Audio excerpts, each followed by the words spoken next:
You can fix almost any imperfection of the nose with a rhinoplasty. But once you do one thing to the nose, there are a couple other things you have to do to balance it out. For example, if you remove the bump here, if you don't do anything to the tip of the nose, then all of a sudden, without the bump here, the tip of the nose will always look a little bit more round. So we always take a little bit of cartilage from the tip to refine it so that it better matches the area where you took the bump off. Patients often want to know, what am I going to look like after the surgery? And if you go back 10 years, there was no way of knowing. You essentially had to trust the surgeon by explaining to you in front of the mirror, okay, we're going to reduce this bump and narrow the tip. You had to kind of extrapolate and say, okay, well, I think he knows what I'm talking about. But we have so much better technology nowadays. And I have what's called a Vectra 3D system. And it's a camera system that basically takes a picture of your face and scans in this 3D image, creates a 3D digital image that you can actually spin around and look at your face from all angles.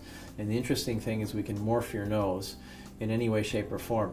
And we can really fine-tune and get to the bottom of what the patient really wants. The recovery for a nose job takes about 2 weeks. And during the first week, you're definitely swollen, you're bruised, particularly for the first couple of days.